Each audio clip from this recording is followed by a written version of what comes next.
नमस्कार किसान साथियों, स्वागत है आप सभी का एक बार फिर से मालवा खेती यूट्यूब चैनल पे। किसान साथियों, इस समय सोयाबीन की फसल की जो अवस्था है 60 दिन के आसपास हो चुकी है। जो शीघ्र पकने वाली वेराइटियां हैं उनमें दाने बढ़ने के प्रोसेस भी शुरू हो चुकी है। किसान साथियों, इस समय अधिकांश क्षेत्रों में बारिश की कमी है, कई क्षेत्रों में अच्छी बारिश भी हुई है और कई क्षेत्र अभी भी सूखे की स्थिति में। इस समय किसान साथियों, खेतों में भी विभिन्न प्रकार के कीट है वो सक्रिय हैं, क्योंकि इस अवस्था में यदि कीट लगते हैं तो डायरेक्ट वो उपज को प्रभावित करते हैं। जब फसल छोटी होती है तो कीट प्रकोप होता है, जैसा लिया है तो किसी प्रकार कीट है तो फसल में रिकवरी की क्षमता रहती है। लेकिन जब फसल की स्थिति किसान साथियों इस प्रकार के हो जाते हैं, कुछ ही समय उसको हार्वेस्ट होने में बाकी है, तो किसान साथियों वहाँ पर जो नुकसान इन कीटों के द्वारा काफ़ी ज़्यादा देखा जाता है। और इस कंडीशन में किसान साथियों, जब फलियों में दाना बढ़ रहा है, फलियाँ बन रही हैं, इस समय एक सबसे ज़्यादा भयंकर कीट लगता है फली छेदक। एक प्रकार की इल्ली है और किसान साथियों इसके जो आप कलर अलग-अलग देख सकते हैं, इसकी साइज़ अलग-अलग देख सकते हैं। आप इसको अलग प्रकार का कीट समझ सकते हैं, लेकिन ये एक ही प्रकार के कीट में आपको अलग-अलग कलर भी दिख सकते हैं या हरी, काली, पीली इल्ली दिख सकती हैं। और इस प्रकार से आपके खेत में किसान साथियों ये कीट इस अवस्था में लगता है, जब फली बनने से लेकर फली पकने की अवस्था तक, तो काफ़ी ज़्यादा उपज को ये प्रभावित कर सकता है। क्योंकि किसान साथियों, जब फलियाँ छोटी है होती हैं या फूल होते हैं तो ये डायरेक्ट फूल को खा जाता है। फलियाँ छोटी है तो डायरेक्ट फली को खा जाता है और जब फलियाँ बड़ी हो गई तो ये केवल डायरेक्ट जो फली के अंदर दाने हैं उनको खा जाता है। ये दाने में छेद करके किसान साथियों उस दाने को खा जाता है, फली को छेद करके, सॉरी। और इस प्रकार से हमारी उपज को काफ़ी ज़्यादा प्रभावित करता है। पिछले एक वीडियो में भी मैंने आपको बताया कि जब इस प्रकार से फलियाँ खाई जाती है तो फलियाँ कमज़ोर होकर नीचे भी गिर जाती हैं। इसको आप आसानी से पहचान सकते हैं। अक्सर आप जब फली छेदक को अपने खेत में देखेंगे साथियों, तो आधा तो वो फली में घुसा हुआ रहेगा, आधा बाहर रहेगा। फली-फली में दाने-दाने की जगह पर ये छेद करके डायरेक्ट दाने को खाता है और जब फली नरम होती है, छोटी होती है, डायरेक्ट पूरी फली को खा जाता है। इसकी जो स्पीड है खाने की किसान साथियों वो बहुत ही ज़्यादा है और इस प्रकार से ये कीट लास्ट कंडीशन में बहुत ही ज़्यादा नुकसान पहुंचाता है। इस कीट की जो अलग-अलग अवस्थाएं होती हैं तो इसमें सबसे ज़्यादा नुकसान लार्वा अवस्था यानी इसकी इल्ली की अवस्था में ही सबसे ज़्यादा नुकसान देखा जाता है। ये 2 इंच तक लंबा हो सकता है और इसका जो रंग है हरा, पीला, गुलाबी, भूरा है, मटमैले काले रंग का भी यह हो सकता है। इसके शरीर पर हल्के या गहरे रंग की धारियाँ हो सकते हैं, आप स्क्रीन पे देख पा रहे हैं किसान साथियों। और इसकी जो मादा कीट होती है किसान साथियों, एक तितली नुमा कीट होती है, जिसे आप अपनी भाषा में अलग-अलग टाइप से कह सकते हैं कि जिसके पंख होते हैं उड़कर यहाँ से वहाँ जा सकते हैं और ये फसल की पत्तियों पे, तनों और फूलों पर, फलियों पर अंडे देते हैं और अंडे छोटे और गोल होते हैं। किसान साथियों, इसकी शुरुआत अवस्था में जब ये छोटा होता है तो कोमल पत्तियां, फूलों और कलियों को खाता है। जैसे-जैसे ये इल्ली बड़ी होती जाती हैं, फलियों में छेद करके उनके अंदर दाने को खाना शुरू कर देती हैं। एक इल्ली अपने जीवन काल में 30 से 40 फलियों तक को नुकसान पहुंचा सकते हैं। इससे दानों की गुणवत्ता और उपज दोनों में भारी कमी आती है किसान साथियों, इसलिए इसका नियंत्रण करना बहुत ही ज़रूरी है। क्योंकि इसके नियंत्रण के लिए अनेक विधियाँ हैं, जैसे जैविक नियंत्रण, रासायनिक नियंत्रण।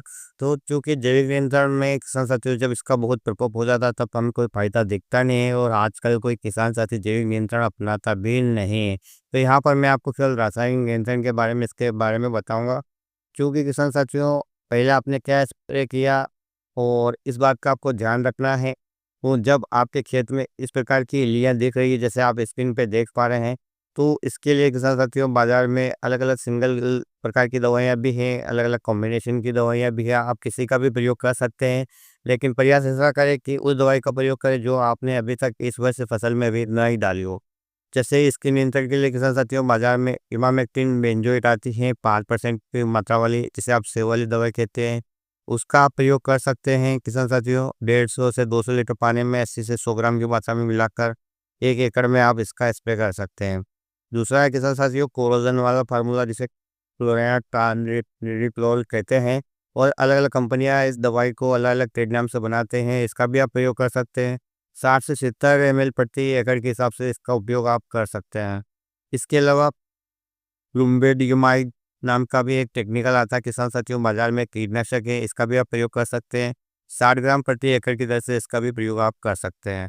साथ ही कॉम्बिनेशन वाली दवाइयों की बात करें किसान साथियों, तो जो कोलोजन का टेक्निकल है और लिमडासाइलोजिन का टेक्निकल है, इसका भी आप कॉम्बिनेशन प्रयोग कर सकते हैं। एक इंडोस्कार्ब नाम से एक दवाई आती है और उसके साथ भी एक अन्य टेक्निकल का कॉम्बिनेशन भी आता है। चाहे तो आप इसे सिंगल रूप से ले सकते हैं या डबल रूप से ले सकते हैं। लेकिन किसान साथियों, इस समय आप साधारण दवाइयों से जैसे प्रोपेनोसाइपर या क्लोरोसाइफर, इन दवाइयों से इस कीट को आप आसानी से कंट्रोल नहीं कर पाएंगे। हाँ, यदि आप ये दवाइयाँ ले रहे हैं जो मैंने आपको बताई हैं, इनके साथ क्रॉस करना चाहते हैं किसी दवाई को, तो किसान साथियों आप कोई गैस वाली दवाई जैसे क्लोरोसाइपर या प्रोपेनोसाइपर यहाँ पर आप ले सकते हैं। और इस प्रकार से इस कीट से किसान साथियों अपनी फसल को बचा सकते हैं। बहुत ही भयंकर कीट है और इस कीट का प्रकोप किसान साथियों आपने अभी अपने वीडियो में भी देखा है स्क्रीन पर। क्योंकि ये कीट जब छोटी अवस्था में होता है तब से ही किसान साथियों डायरेक्ट फूलों पे और फलियों पे अटैक करता है। यदि फूल और फलियाँ नहीं आए, इसका अटैक हो गए, तो नर्म पत्तियाँ जो होती हैं उस पे अटैक करता है और इसका नुकसान इतना तेज गति से होता है कि देखते ही देखते किसान साथियों आपकी फसल में फूल और फलियाँ सभी को ये खा जाता है और फसल को बाज अवस्था तक ले आता है। तो इस प्रकार से किसान साथियों आप अपने खेत में निरीक्षण करें। केवल आप ऊपर से पत्तियों को देख ले कि पत्तियाँ नहीं खाई हुई है तो खेत में कीट नहीं है, ऐसा नहीं है। आपको कम से कम 4 जगह जाना है खेत में, वहाँ से पौधों को हिलाकर देखना है, फूल फलियाँ जो भी आ रही है उन पे देखना है कि किसी प्रकार के निशान है, क्या उनको खाया हुआ है, नीचे फलियाँ गिरी हुई हैं, क्या उन पे छेद है। इस प्रकार के लक्षण आपको देखना है और सक्रिय हो जाना है कि आपके खेत में जो पॉट बोरर यानी तना छेदक इल्ली का प्रकोप हो चुका है। तो आप इसके स्प्रे के लिए किसान साथियों तुरंत ही जो दवाई का लाएँ और अपने खेत में छिड़कें और इस कीट से अपनी फसल को बचाएँ, क्योंकि बहुत ज़्यादा स्पीड है इसकी। जब आप देखेंगे आज छाँटूँगा, कल छाँटूँगा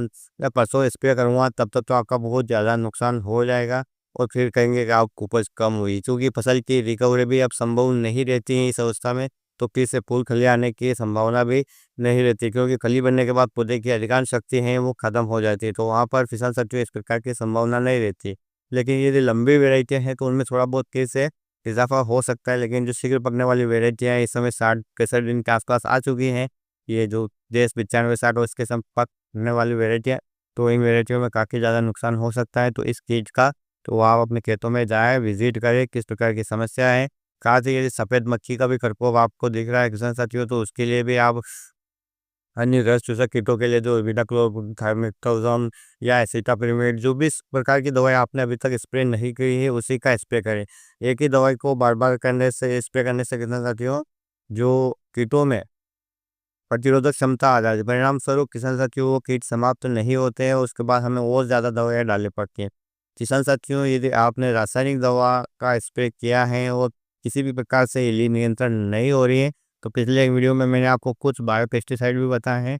उनका प्रयोग करके किसान साथियों आप अपने खेत में जो इन इल्लियों विभिन्न प्रकार की है इनका नियंत्रण कर सकते हैं। वो वीडियो आपने नहीं देखा है तो जाकर देख सकते हैं, क्योंकि इस समय तापमान काफ़ी ज़्यादा है, फसल काफ़ी ज़्यादा तनाव में है और कीटों का प्रकोप भी कई क्षेत्रों में भयंकर रूप से है।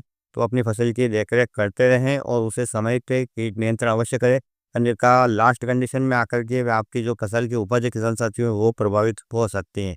ना तो मैं किसी दवाई का प्रचार करता हूँ, ना ही किसान साथियों को गलत जानकारी देने का प्रयास करता हूँ।